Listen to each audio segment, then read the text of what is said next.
Yo, what's up guys, it's your boy Kid Crayon, and today I'm going to show you guys how to make your own custom lo-fi artwork. So here's a glimpse of the final artwork, and I'm going to go through the steps it takes to create an art piece like this. If you're unfamiliar with lo-fi artwork, it usually depicts scenes like, cityscape, urban Tokyo houses, and most commonly a bedroom scene. You may be familiar with the lo-fi raccoon, or the girl studging with the cat in the background on lo-fi radio or chill hop radio. So before we get started, big shout out to the bedroom beatmaster DIALEKT. He's the guy that commissioned me to create this artwork and also provided all the beats that you're hearing right now. If you like those mellow vibes, be sure to check out his SoundCloud. I'll put the link in the description below, as well as a video I made about the last album cover I designed for him. Lastly, make sure you guys stick around to the end of the video, where I'm going to be doing a giveaway of a super dope new Star Wars print that Cy Mitchell sent me to give away to one of you guys.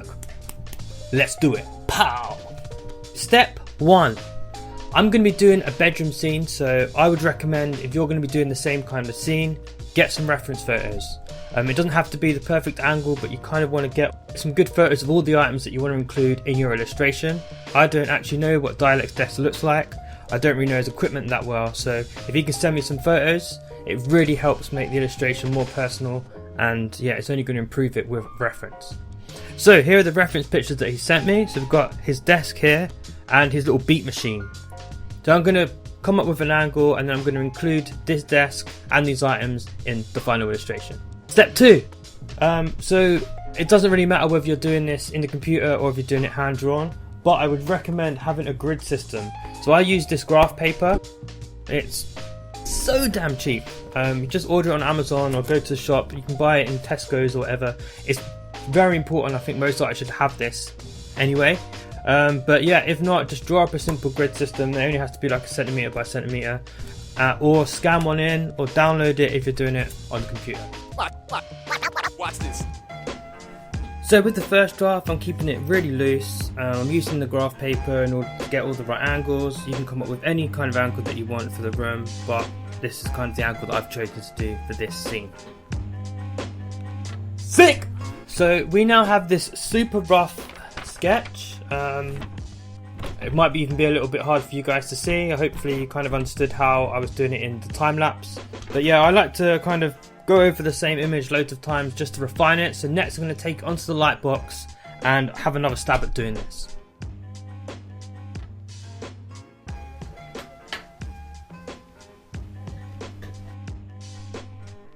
So as you can see, I'm literally just doing a better version. This one's going to be a lot more detailed, and kind of where I roughed in areas, I'm really trying to hone in on a better composition and richer complexity with the details.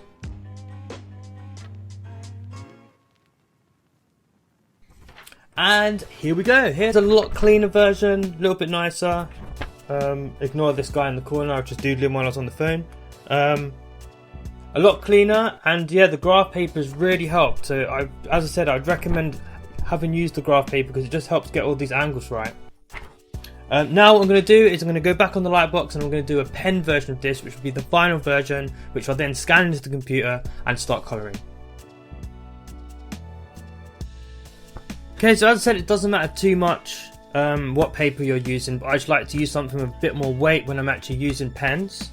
I also have been using, as you can see in most of my videos, I'm using the Molotow black liners, and I kind of mixed between using 0.4 to 0.1. It's better to go on the outside of like furniture with a thicker kind of pen, and then all the details you should do with a much finer nib. But here is the final illustration, and the next step now is I'm going to just take it into the computer and I'm going to clean it up. Now if you don't have a computer, obviously don't worry about it, you can still do this with colouring pencils or pens, so just do this next step with like Copics or whatever you have lying around. All I've done here is I've just taken it into the computer, just cleaned everything up, squared it all off, and now I've flattened the layer and multiplied it so I can start colouring it. So to start off the colouring phase, what I've done is I've just gone on the internet and I've looked up a lo-fi colour palette. This is just going to be the base of the colouring, and yeah, I'm just going to very loosely colour and just kind of work out the scene by trial and error. this is going to be rough, so definitely don't do everything perfectly, because we're going to clean it up once we're happy with the colour draft. So yeah, just have fun at this stage with it and just experiment with different shades. Here I'm doing the cleaned up version. One tip I have to give you guys, please don't use like 100 different shades of the same colour. If you're going to use red, use that same red throughout. If you're going to use a blue, use that same blue throughout. Obviously you can have like different tones of that, like one above and one below for dark and shadow.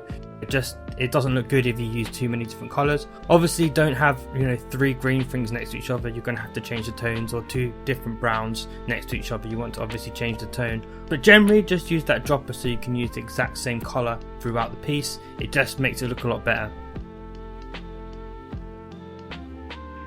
As you can see, it's quite a slow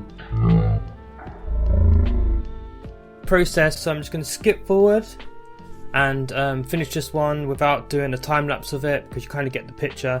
And I'm going to show you then how we're going to add a filter over the top of it so that it's going to kind of match with the kind of lo-fi art aesthetic.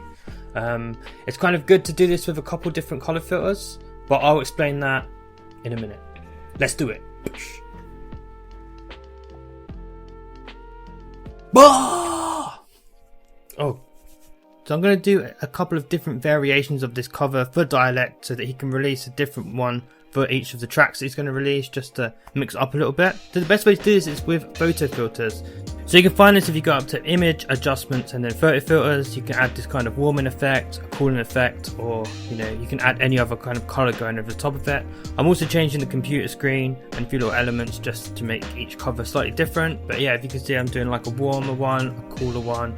This gives it more of like a night feel or an autumn feel, and yeah, this is typical of the kind of lo-fi aesthetic. Boom! So we're all finished with the final artwork. As you've seen, I've done a couple versions. Let's take a look at the super sexy final results.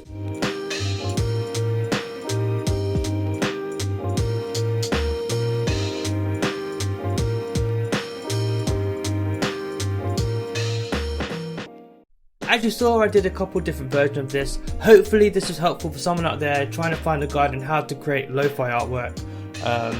Obviously don't do the same thing because this is an album cover, but hopefully you picked up some tips and some tricks on how to kind of create that aesthetic. So the giveaway.